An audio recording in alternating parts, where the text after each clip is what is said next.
Okay, now we're recording.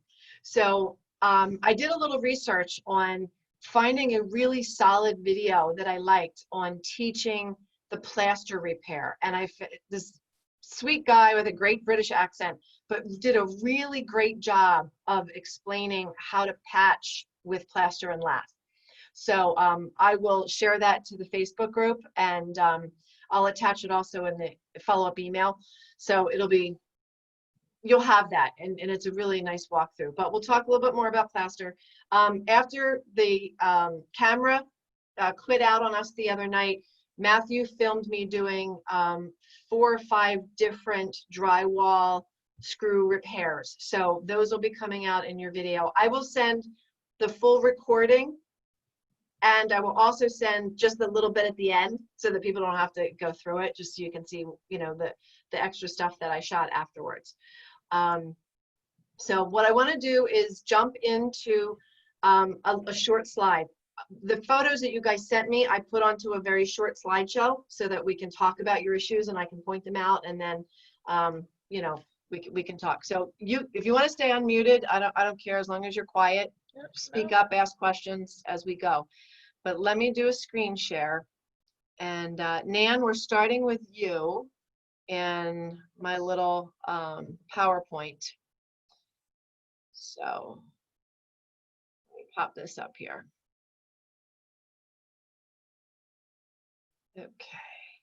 All right, Nan, we're starting with you. Nan sent me this. She's had these three different issues. 2 are inside walls, and then the other one is some exterior trim work. So the first one is a drywall wall, she said, that Critter got into or got out of. So being that this is a drywall wall, I would use the plug. This would be the perfect place to use the drywall plug. So to get the drywall plug, again, Home Depot, Lowe's, Walmart may even have it. I know Amazon has it. So I would then apply the plug over the opening, draw the nice circle, cut it out, and then place it. I'm gonna record a step-by-step close-up of actually how to do this, and then send that out to you guys as well, so you can see it step-by-step. It's the kind of thing, I don't want to just like shoot and create videos that may not fit your needs. So I'd rather we talk first, me understand exactly what you need, and then film little clips and send them. This way you're getting exactly what you need. So Nan, I will film that plug. I think a lot of you will end up using that drywall plug. It really works great in a lot of situations. So, and I realized I forgot to tell you guys the other night, if you do end up with that hole in the wall from a doorknob, they make these great things. These are called wall guards. Can you all see that? These are wall guards. They sell them in Home Depot and Lowe's. It's an adhesive back plastic disc. And you peel off the back, you stick it right where the doorknob hits, and they are paintable. So you can paint it to blend right into your wall so that it's not a big white circle jumping out. So it's really kind of cool. Now, Nan, for your thermostat, this kills me. I've seen this happen so many times that, you know, an HVAC guy will come in and hook up a new thermostat, and they don't bother to do anything about the hole in the wall. Or your thermostats are just completely different sizes and shapes. This was likely the old round Honeywell that so many of us had, you know, the copper Honeywell thermostat. So as you see in Nan's photo here, there is not much lath. We talked about plaster and lath having the stud framing with the horizontal slats. We're not seeing much of a slat here. Now, one option could be to use a patch. Like I would suggest a mesh patch on this one. You know, the mesh with the sticky adhesive. But before you would do that, Nan, you're going to take a plastic scraper and you're going to get rid of all of the loose paint and some of the light crumble. You want to make sure that this surface is free of any crumbling debris, because if you try to put any compound over this and there's loose debris, it's just going to get all caught up in it. Have you guys ever tried to ice a cake and the icing is too cold, and then the cake starts to crumble into the icing, and then you got chunks of cake in your icing, and it's lumpy. Well, that's what will happen. I try to relate things to food because I'm always thinking about food. But so I think that would be the best way to do that. And in my little video clip, I will include the proper way to do one of those meshes. Now, I would probably repair this with a bridge, meaning the paint stirrer in the wall. I don't know that, Nan, you would find that as easy because it is a fairly small hole and you'd have to be driving the screws through plaster. So it's a little harder to do on plaster than it would be on drywall, if that makes sense. So the bridge can be a little more challenging with plaster. Okay, I missed that. Okay, remember the other night when I talked about the bridge and putting the paint stirrer in the hole and then screwing it on the left and right, and then in the middle you can attach. So that might be a little tough because this is a small hole. It might work that you could skip screwing it, but actually glue it, because you're not attaching anything here. You're just trying to put something in the back to attach plaster to, so it doesn't just fall in the hole. So one option could be to get, oh wait, niece is joining us, hold on. I didn't think she was coming tonight. One option could be, Nan, is to take a part of a paint stirrer. I don't think you need a whole thing, right? You just need maybe 4 or 5 inch span to get in the hole. So I would put construction adhesive like Loctite or liquid nails on the ends of a 4 or 5 inch piece. Does this all make sense, guys? You're gonna put some construction glue on there. Gently put it inside the hole and then pull it with your fingers forward. But tie a string to it in the middle before you do that.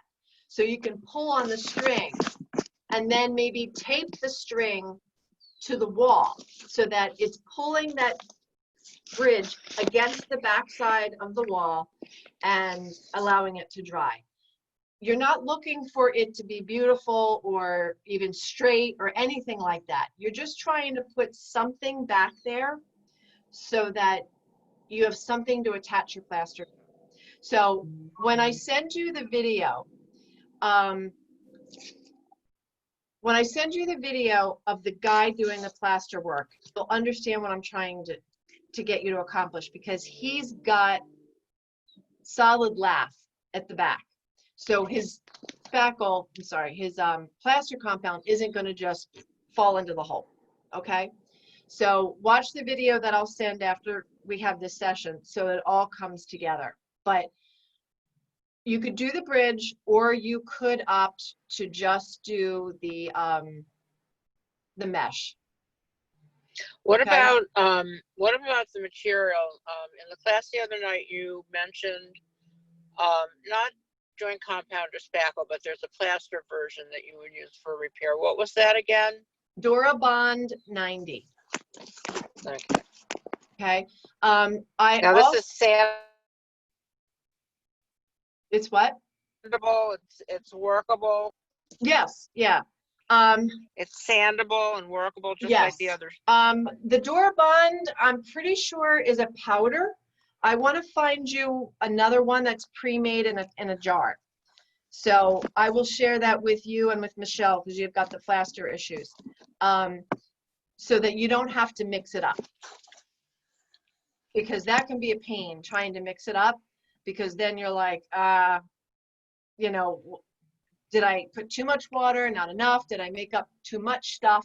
You know, so I'll direct you to a small tub of something, you know, kind of like this, but plaster compound. This way you can just scoop out what you need. It's a lot easier. Anytime I can get a product that's pre-mixed, I will, rather than trying to take a powder and reconstitute it, because you may not get the right consistency, or you just, you know, you make a bazillion, you know, cups of the stuff and you only needed a half a cup. So, but I'll direct you to one that you can grab at Home Depot or Lowe's that's pre-made. It'll be a lot easier. Thank you. Okay. Now, Nan, let's talk about this door frame. So with this door frame issue for Nan, do you guys know that you can move the little row of people, that if you click in the upper corner of the row of people, you can move it around so it's not blocking the images? Look at Michelle. She's like, oh, that's so cool. So yeah, if you just press down on the left cursor and then use your cursor arrow, you can just kind of move it so it's not in your way. All right, so Nan has some wood rot at the bottom of the door. So many of us get this because the rain and the ice and the snow, and it all just kind of accumulates, you know, at the bottom on the up against the wood and all of that. So, oh, Denise is telling me you can also minimize everybody if you don't want to see other people. You can use the little icons up at the top and across the row of people, and you can minimize if you want to not see anybody. So I like seeing you guys. So I keep you around. I just move you back and forth on the screen. So what Nan's got going on is some old wood with some old paint, and this is a prime spot for critter infiltration. This is a prime spot for them to crawl in. So couple things that you can do here, and one of the things that I would consider, Nan, is you said you're getting the door replaced. When you're getting the door replaced, talk to the installers about whether or not they can cap the door frame. Now, capping means to take metal flashing, kind of think of gutter material, but a little bit thinner. And they bring in a machine and they will bend and mold this plastic flashing, I'm sorry, not plastic, this metal flashing to actually create like a cap or a wrap around wood. So you don't have to rip it all out, because if you start to rip it out, I mean, Nan, I believe you have a very old home and you've got stone. So if you go to take this wood out, you can have a lot of other stuff start happening, you know, because you've got stone walls and things like that up against it. So I would consider the idea of having it flashed. So when they take the door out, they would then wrap all of the wood frame, the two sides and the top, in this metal trim, and it will prevent further rot.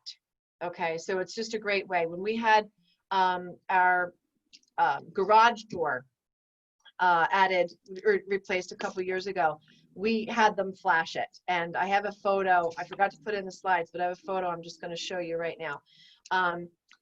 You can see this is the flashing. So they capped it. So that's all metal that's wrapped around the edge of the garage door. You guys see that? So that's an option, but you know, I mean, it's certainly not super cheap, but it's not outrageous either to wrap that. Stop sharing and hold that up again, because like it's hard to see because you're small.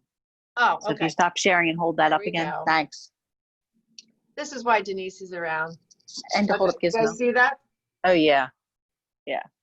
So flashing or capping, you know, is an easy way to protect the wood from having further rot down the road. So you can do that. I got to tell you a very quick story. Probably about 7 years ago, when I just started the business, I had a female customer who had me come in to help her do some home staging, trying to sell the house in an ugly, nasty divorce with a soon-to-be ex-husband who was a lawyer and a DA, and he was ruthless with this woman. It was horrible.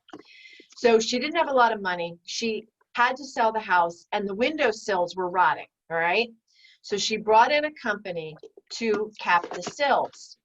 But what he did was, instead of having the windows open and wrapping the sills up to like the inside of the house, his crew took the flashing, the metal, from the underside of the outside sill up and around and attached it to the bottom of the window. Well, what do you think happened? She couldn't open her window. Couldn't open the window. So she calls me, and her name was Janet. She goes, can you come over and look at this? So she's 5 minutes away. So I go to her house, and I am freaking out. This man did 8 windows in her house, including her son's room. I said, you get this jerk on the phone. You get him back to this house because he has just created a fire hazard and a fire violation. And he gave her such a hard time. It was a nightmare. So it's flashing or capping is a wonderful thing as long as windows and doors remain functional. So I was like blown away that he thought nothing of it. He goes, well, that's how you do it. She's like, I can't open my windows because you nailed them shut. It was unreal. And I can't publicly say his name because that would be slander. But if you text me or message me privately, I'll tell you the company so you don't use them. But I don't want to have a public record of calling them out. Okay, so let me go back to the screen. So, okay, so Nan, one option is to put the flashing around this when they change the door. But in the meantime, you got a couple things. There is a product called wood rot, and it's basically like a wood filler on steroids that will really fill in a space, and you can kind of mold it and shape it. So it's really a pretty cool product. I'll send you a link. I'll post it in the group. So what I would do is first just, really get rid of the old paint and all of that kind of stuff. I would use the wood rot to fill in that hole. But before you put the wood rot in to fill that space, dump some steel wool, even some Brillo pads. Critters don't like steel wool. Obviously, they can't bite through it. So I would stuff like a Brillo pad or some steel wool, and then try the wood rot kit. And I mean, it's not that big a hole. I mean, it's certainly mouse friendly, but it's not huge. You might be able to use regular, I say over the counter wood filler, just the easy, less expensive stuff, and give that a try, but definitely want to backfill it with some steel wool so that you don't have critter access. So, Nan, was that helpful? Yes, and I have this going on in a couple of places, and I have already years ago done the flashing on windowsills, and that was done by a roofer. Actually, they're the ones that have the metal break and the Yep. Can mold. You know it's exactly like what I'm vinyl talking coated about, metal. right? Yep. And it worked on an old house because you can't really see. All my windowsills are covered with metal, and I'm afraid to look under them because in some situations water can get under, and I don't want to touch it until Right. I absolutely have to. I don't think I'll consider that. I hadn't really thought about that here, mainly because you go by it every single day. It's my front door, and I just wanted it has to look really almost flawless and be impervious to the weather. Exactly. And I had thought of filling it in with something. I'm a big fan of that insulating material, that spray foam that gets hard. I don't think that's really appropriate for this, but I thought there must be some similar product that you could fill up the void and not have to do a cut and take that whole piece out. I had spoken to a contractor, and that was his solution. Was to take the whole thing out? Well, it's going on in my garage, which is a much newer structure, and the garage was built by my father's client, and it was just sort of thrown together. And I found out that they used interior materials for an exterior door frame, so that is not going to hold up in the weather. So the two sides of that door frame are rotted, and when I had somebody look at that, they said, you're dealing with an interior door frame here, so no wonder you've got an issue. And he was suggesting to cut out the bottom and replace it with some kind of treated wood or something. Right. I was just going to replace the whole. Yeah, and a door frame like this, you would want to have pressure treated. The pressure treated wood is not so important like across the header because you don't have water that would necessarily be sitting. But if you've got wood like this that's sitting on a doorstep, you could have snow and ice, banged up against it and the rain. So it should definitely be a pressure treated so it's more weather durable. But I would just be afraid of cutting this out and the damage it could pose to the facade of the house. So you're talking about the spray foam. Prices, like you said, you don't know. Yeah, it could open up a whole nother ball game of stuff. Yeah. You could consider using the insulating foam in here. Mhm. But I would definitely put a little steel wool in, and then Mhm. it needs just a tiny little shot. If you're not familiar with it, guys, it's like an insulating It foam in a expands. can, and it expands. It's like whipped cream in a It can, but it's expands. insulating. So when you put a little spray in, so you really have to use it very sparingly, because it can get out of hand. So we'll talk about it another day, but you could do that. And then, Nan, once it's dry, you take a utility knife and you cut the front edge of that. The only problem is that it's Mhm. not very paintable. Not So really water. yeah, it Yeah. tends to look orange and ugly after a while. So you could put it far enough in there, just a little bit, like to hold and create some stability, and then put the wood rot in front, and kind of do it in stages. But ideally, flashing would probably be the This is best. the. Mhm. Once the door's out. Definitely um, consider that. I wasn't sure that would really do the trick because of, seeing how water can get in behind it. And I have another issue that I didn't even tell you about yet. Just it's not really pertinent to walls, but I have a garage door opener thing that has to be replaced. And I've replaced a couple of them. I didn't do it. Somebody else did it. This time I want to do it myself because the things get wet inside, even though they have a door on them. And the last one I had put in, I tried to caulk it with silicone, to keep just a light little coating on the seams, Mhm. to keep the water out. And it actually trapped water inside and it rusted the contact for the battery. So, that's Oh, another okay. thing. I was worried about not being able to keep the water out of some kind of facing or flashing, because I'm a pretty good caulker. And I thought I did a pretty good job on this little garage door opener thing. But the water it'll always find a way to get in if there's a hole. And I mean, these things look like airtight, watertight. They have a little door on them that covers up the buttons. And it was Craftsman, so it was a good quality thing. And the last time it was replaced by a garage door specialist. And it was starting to go, and he just replaced it and gave me new remotes and everything. And he acted like, these things, none of them are waterproof, he said.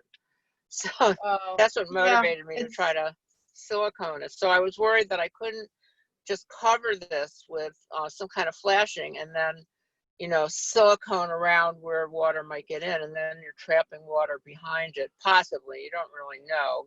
It's Right. Yeah. It's sort of amazing how guessing water game. finds its way into things. So it's really Yeah. important to be caulking and to use the right caulk and, the right products. I was caulking my gutters on Saturday because our deck roof has seamed gutters, because when we had the roof put on the deck, I was like, I don't need to spend a couple $100 extra for seamless gutters because I can access them easily, if I have to seal it. So I was on the roof, it was 95 degrees and I'm on a roof on a blanket caulking gutters, it was like melting with the caulk up there. But okay, well, Nan, if you've got some ideas there, I'm gonna move on. And I'm going to send you the I'll post the plastering video and the Great. compound and the wood rot, just, to give you some options. Thank you. Okay. All right. Thank you. You're welcome.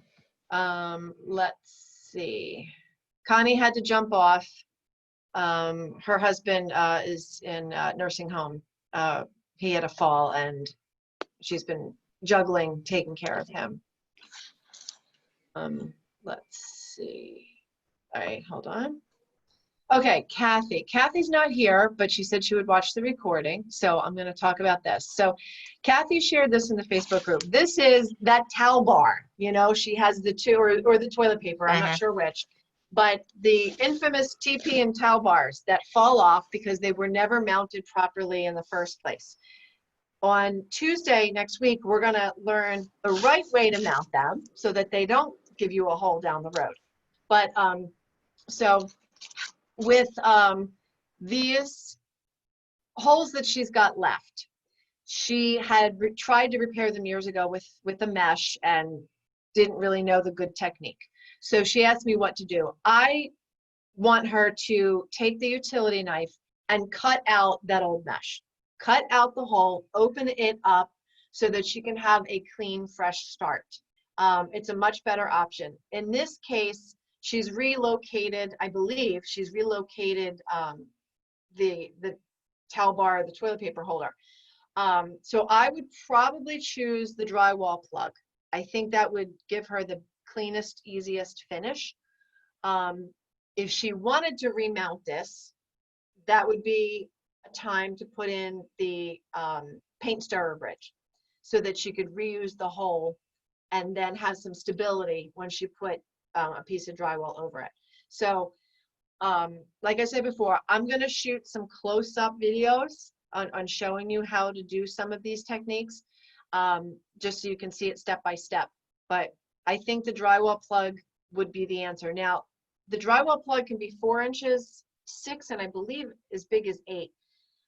This might be a case where I would make my own plug, because you only need like she said it was like 2 by 2 or 2.5 inches by 2.5. It's not huge. So you may want to just make your own little plug instead of having to make a big hole for no reason. But the point is, take this off, clean it up, and kind of start over, because at this point, it's just too lumpy to try to go over that. You want that mesh to be really blended in. So I'll show you guys in a side video how to do that better. Okay. So Elizabeth, you are up. Okay. Elizabeth sent me this picture. She's got some nail popping happening in her ceiling. She's got a whole row of them. So we don't have to wonder what direction the studs are going, right? We can see what direction the studs are going based on the line of nail pops. Now remember, when it is in the ceiling, it is called a joist. It's still a 2 by 4 type, you know, it's typically 2 by 8s up in the ceiling that are framing the house. The ceiling and I said it's the ceiling and the floor of the attic. So it's either one. You'll see 2 by 8s, 2 by 10s. But regardless, it's a stud-like product, and it is running horizontally. I drew that black line in there to show you. Now you also see in Elizabeth's picture, the tape is pulling away in the corner. You guys see that? The seam in the corner is pulling apart. So that is another problem that needs to be addressed and spackled. So Elizabeth, just to review again, and I have a nail pop in my bathroom that I will do myself and show you guys. I saw it months ago and I'm like, I'm gonna save this till I have a point for a video. So, okay. Now, Elizabeth, what you're gonna do is you're gonna remove that little crumbling of spackle that is there, okay? So you're gonna remove all of that crumbling crust around that nail pop. You're gonna get, typically needle nose pliers are the best thing. You're gonna get a hold of that nail head and you're gonna try to pull that out. It might be tough. It might just slide right out, or it might be wedged in there a bit. The idea is you don't want to damage too much of that area with a hammer or pliers and making a bigger hole. So try to wiggle it out with needle nose. Do you remember in the first class, I talked about when you're using the claw end of the hammer, that sometimes you want to put a paint stirrer under it so that it doesn't dent when you pull back. This would be one of those times that you can get the claw under the head of the nail, but put that paint stirrer under so that when you pull up, you're not creating another dent in the drywall. Does that make sense? Yes. Okay. So after you take out that nail pop, that nail, you're going to install a drywall screw 2 inches over. Okay. Now, don't take all of them out at one time. You know, take the nail pop out and put the screw in. Because if you took them all out, you could have some shifting in that big piece of drywall, and you don't want that. So do one at a time. The 2 1/4 inch drywall screw is fine, okay? And when you put the drywall screw in, again, you're gonna drive it so it's dimpled, you know, it's just under the surface, and then you can spackle over it. That should solve it for forever, because you're not gonna have that nail that's just gonna fall out. It is now screwed in and it's gripping, and it's much more effective to do it that way. Okay. So let's see. All right. So Elizabeth, you want me to show you a demo on how to do that screw again? Yes, please. Yep, you got it. Hold on one To second. be We're gonna, honest, I'm a little nervous about doing that because I'm just afraid it's gonna fall down. it's not gonna fall down. It's not gonna fall down. You're gonna take one nail out and then put one screw in. So hold on a second. I have a couple little mini walls here. Let me just see which. All right, we're gonna use this one. Okay, so I'm gonna angle my camera down. So I don't mean to give you a boob shot here while I'm doing this. Okay, so here is, there are 2 layers of drywall in here just because I was shooting some stuff for you guys the other day, and I have this extra piece here. Right here, okay, you can see this well? Yes. Right in here is where the stud is, right? The stud's here, drywall's here. So you know where the stud line is because you can see the line of pops. So you know where that is. So here is our nail pop, right? It's right here. We see it. Again, needle nose, pull it out, get it away from the whole spot. Now, drywall screw, right? They're typically black. They're lightweight. It's weird. They're very lightweight. This is a tiny one, but you're gonna go for 2 1/4 or 2 inch. Okay, I'm gonna stand up here. You're gonna push it into your drywall a little bit, just with your fingers, okay? So that it's gripping in there. You can see that well? Okay, it's gripping in there. You just push it into the hole, and you see the drywall and the 2x4 right behind it. And we lost a chunk of wall. Don't worry about that. Okay, now that that's gripped, you're gonna get your drill. Phillips bit on the end, Phillips bit in the screw. Make sure your drill is in forward motion. You're gonna set it up like this. Oops. It's a lot easier when your wall doesn't move like this. Now I'm gonna slowly drive it in. Nice and slow, you see? Yes. And I'm gonna do it until it just dimples. So it's just under. If I go too crazy, like this, watch. Now it's gone all the way through the drywall and it's not gripping anything. Right. So you just need it to go just under the edge. If it sticks up, you can't spackle over it and you have just this metal lump that you will see. What I suggest you do, because this is a new experience, find that spot in the garage, in the basement, in the back of a closet, where you can take the couple drywall screws and your drill and go put a couple screws in, because you'll get a feel for it.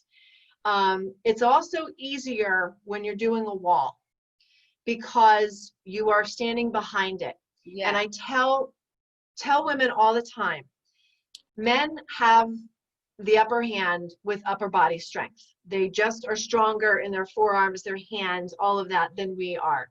So I really believe that we need to get up on a step stool or a ladder safely and get our chest and shoulders and bodies right behind that drill. So when I am driving this drill in, you know, the screw, I really like to, okay. I will often take this hand and put it on the back of the drill and push so that I'm having even more power. I've got one hand, the drill's working, this hand is pushing, and I'm pushing my shoulders because sometimes it needs that extra strength because this 2x4, it's old, it could be dry, and it's not just going to go in super smoothly like a fresh, soft piece of pine. So sometimes you really have to work it. Now, there are times when it will start to squeal. As you're driving that screw in, you're going to hear this horrible high-pitched squeak. That's good. That means it's gripping the stud, that it's really getting hold of it. So don't worry if it starts to screech. I love that sound. I'm like, yeah, it's holding, it's grabbing. So don't worry about that, okay? Did that kind of give you more confidence? Yes. Yeah. Okay. We'll Practice practice. in the garage, practice in the closet. I'm telling you, it will make you feel so much more confident before you go to the ceiling. The ceiling can be a little bit more of a challenge just because you're working overhead. So when I'm working overhead, I am on a stool. I've got the drill going this way, and I put my hand here, and I'm pushing. Okay. Again, if you can have a buddy around, stabilize the ladder, that kind of thing. How tall are your ceilings? 8 feet? Like standard? Yeah, standard size. Okay, so 8 feet. Yes. That's good. It's not like you have a 10-foot ceiling, No, no. you know, and you have to be up on a tall ladder. So, yeah, so that's definitely a safer option for you. So, but I'll shoot another little video and I'll post it right onto the Facebook page, and I'll email it to you, Elizabeth, since you're not on the Facebook page. That. Absolutely. I'll send you all these little video clips that I'll shoot, just so you can get comfortable. But practicing is so important. Next week on Tuesday, we're going to talk about stripping. Nothing inappropriate, but we're going to talk about stripping screws, because that's the only thing that I think might hold you up is if you start to strip the screw. And it happens because most of the time women aren't putting enough pressure. If you don't have the head of this screwdriver bit deep into the head of the screw, it starts to spin and it strips. So you'll hear thud, thud, thud, thud, thud, thud, thud. You got to stop because you're stripping the screw. Sometimes you get little bits of fuzz, like little metal fuzzies on the end of the bit because you're wearing down the metal. So you have to stop. But most often it's because you're not having enough strength behind it. Maybe you don't have all the drill settings set high enough. So this would be one of those times that you want to have it power level 1 is the stronger setting. You want to make sure that, for my drill, 20 is the highest. And most important is make sure that your drill is in forward mode. Because I have done it myself countless times that I'm trying to drive a screw in and the drill's in reverse. And I'm like, why isn't this going in? Because I'm pushing and it's pulling. So you're getting nowhere. So you want to make sure that the drill's in forward motion. It's got all of its power going, and then you're putting your body weight into it so you can drive forward. Okay? Okay. So I answered this question on a different women's group yesterday. Somebody was asking if something was challenging, and I said, have you ever given birth? I'm like, whether you have children or not, the females have the ability to do so many things, and we can do this. You just got to remind yourself we can do this. So what kind of a drill do you have? A Black & Decker. No, Craftsman. Okay. Is it an 18 volt or higher? 19.2 volt. Perfect. You'll be fine. You'll be fine. It's the 12 volts that are really tough to drive into a 2x4. So if it's 18 or more, you're golden. Oh, okay. You'll be fine. All righty. Okay.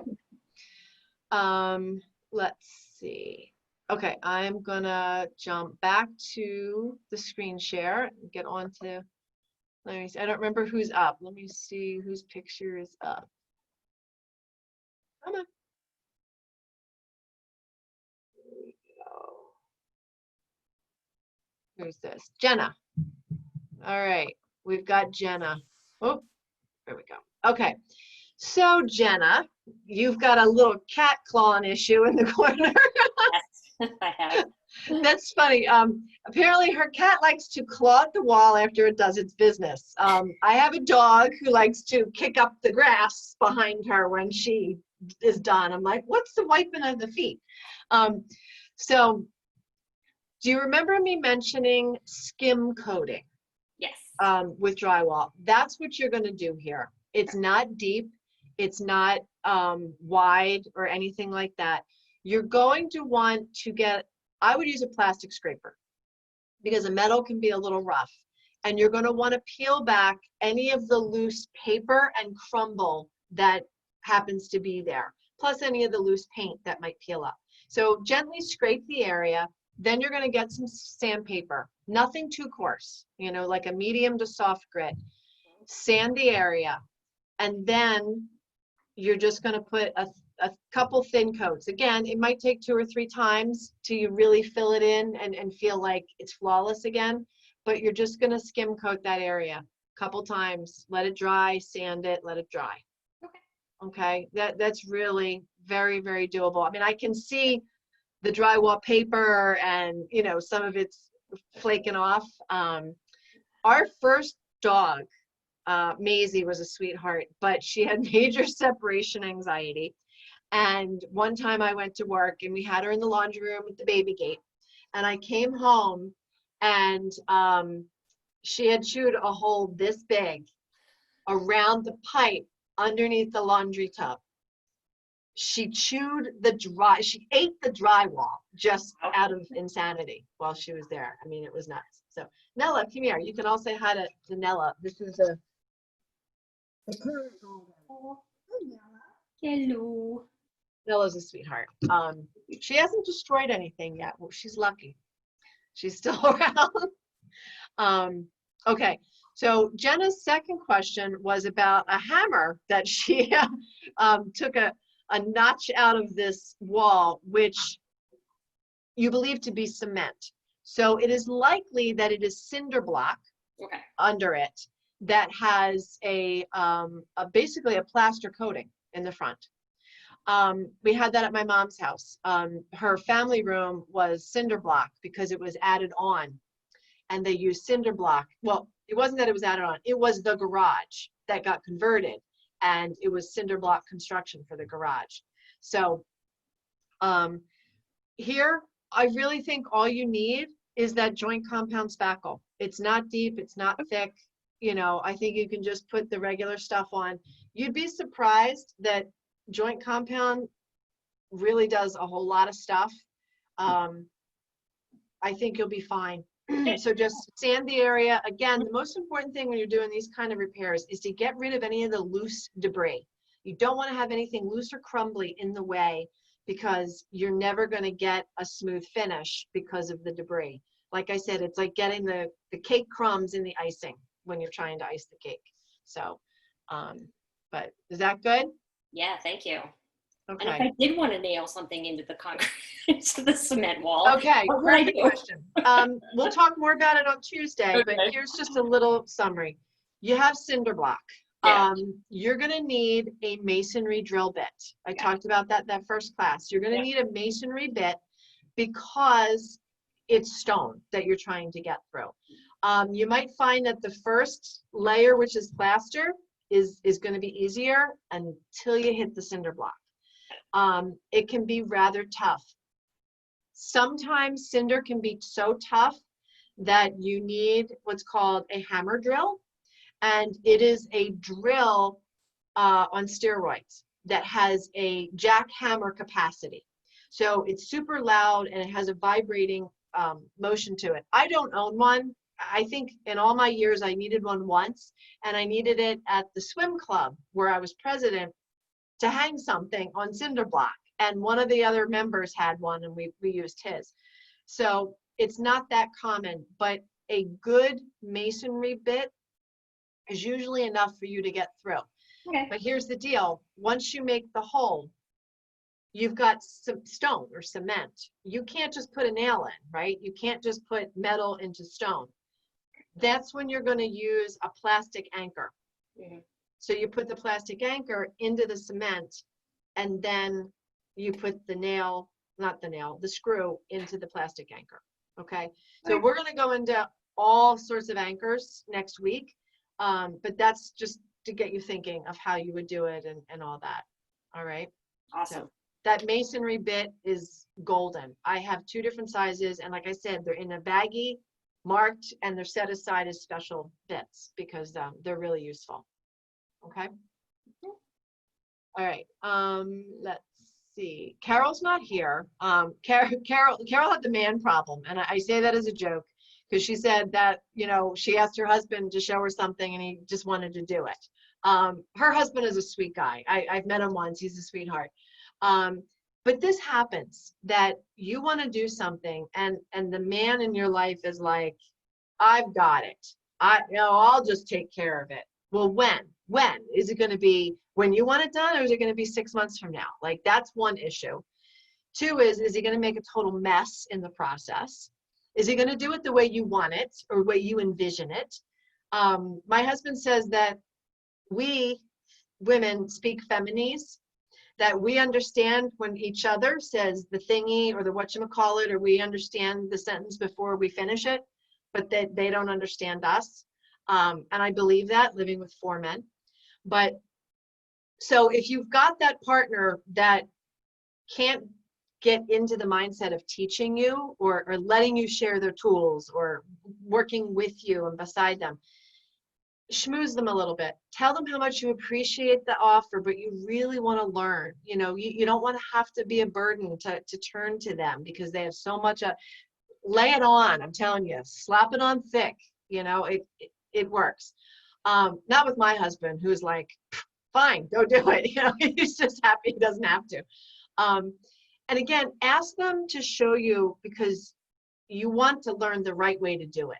If they see that you see them as the expert in it, they're going to be more happy to show you because you're going to learn their way to do it, you know, and then you figure out your own way to do it in the meantime.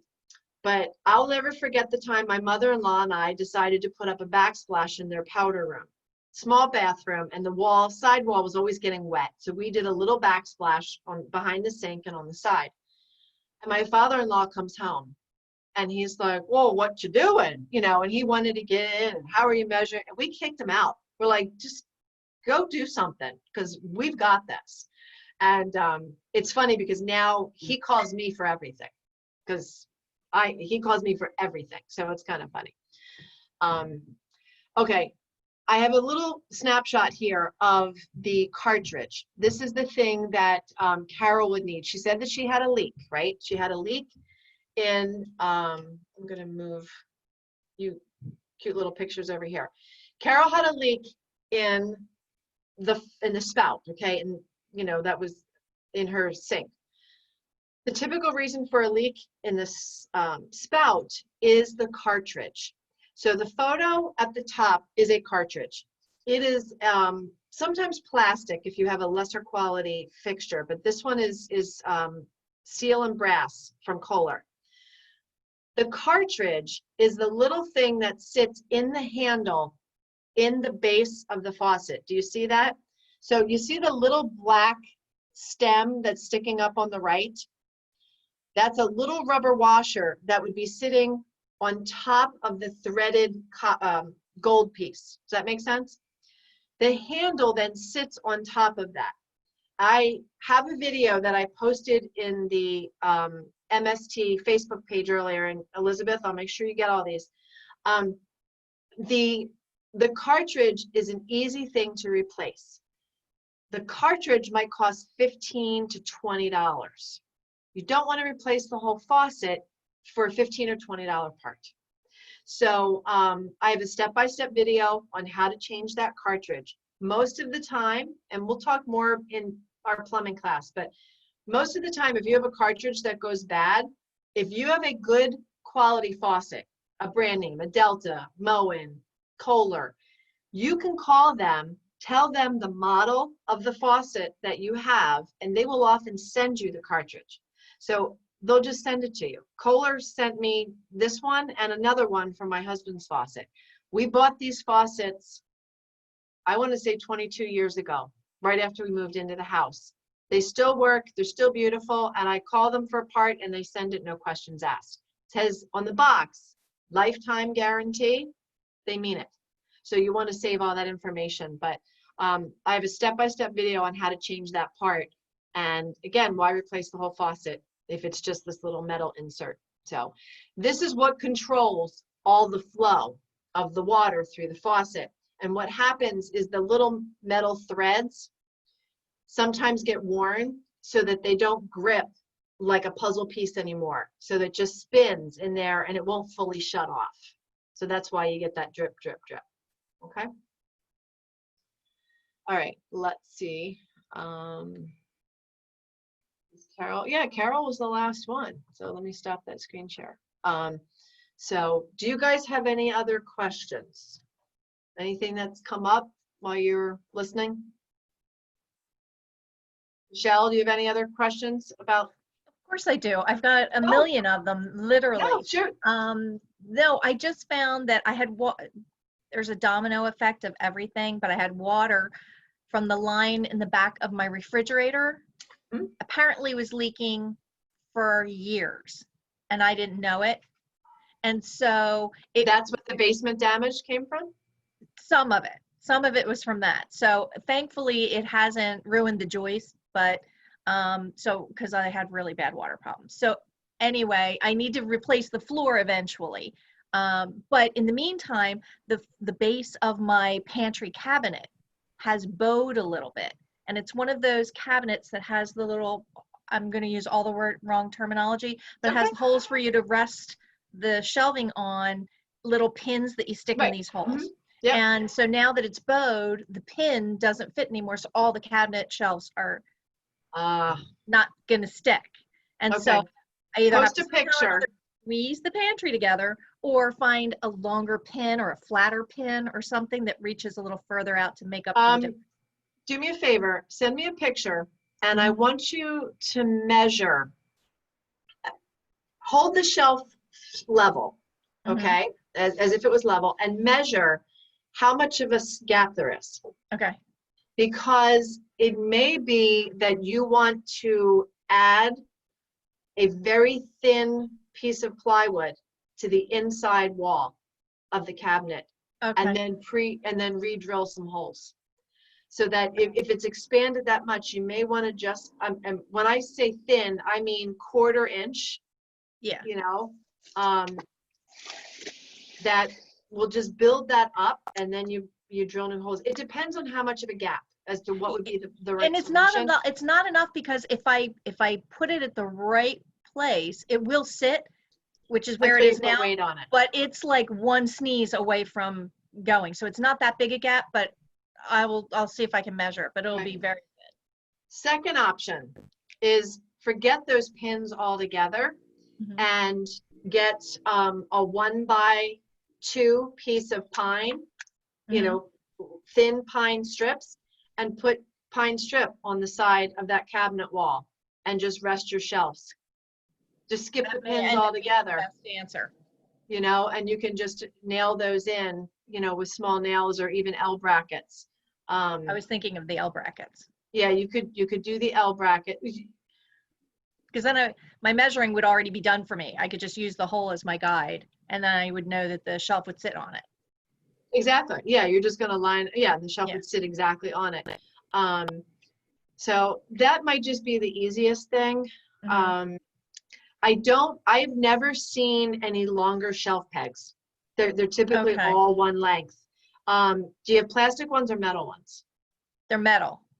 Yeah. Okay. I was gonna say if you had the plastic, try the metal because they're stronger, but that won't solve it. Well, I'm gonna try the L bracket because I really think then I could just fit right into the hole that's already pre-made if I get the right size L bracket.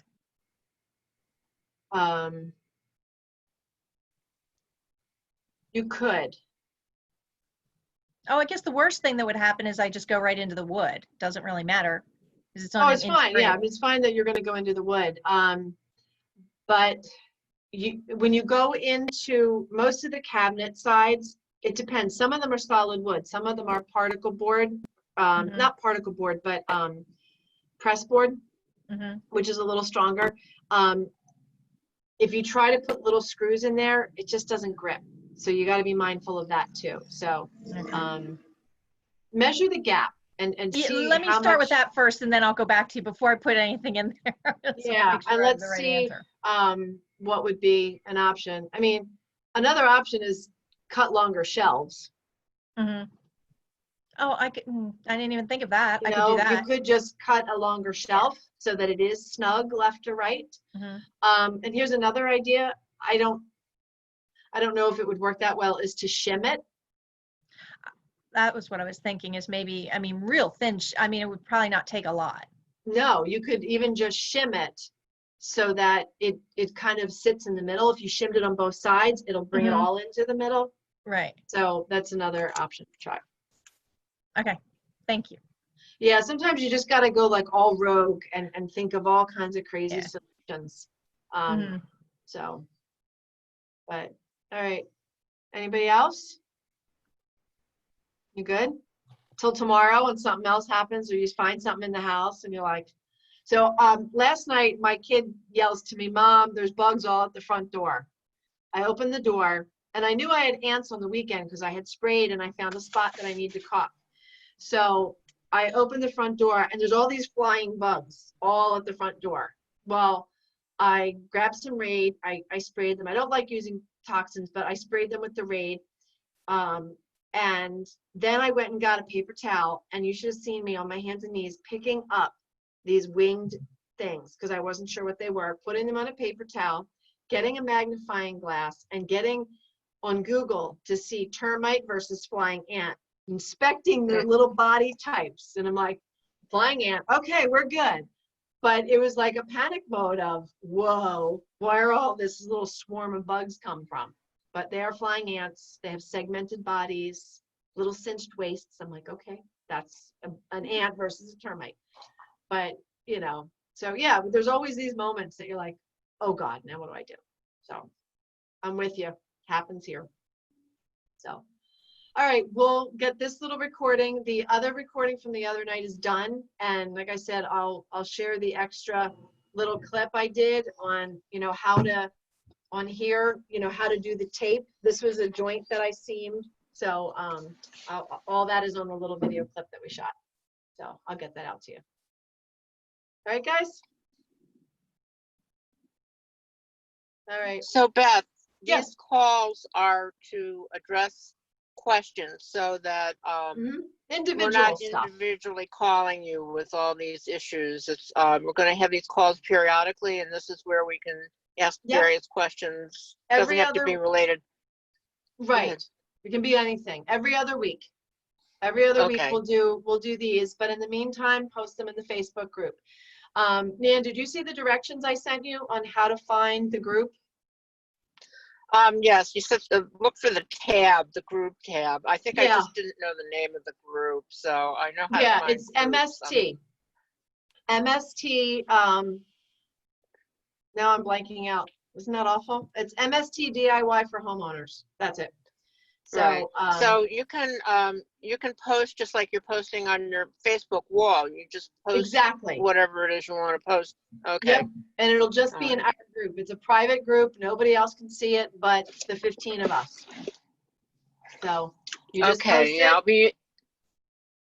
Post your the good, the bad, the ugly. Just post it and we'll help figure it all out.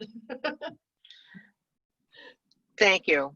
So no problem. So, all right. Well then, I will touch base with you guys tonight. I'll get the one clip out and then this clip will get out tomorrow or Saturday. So, all right.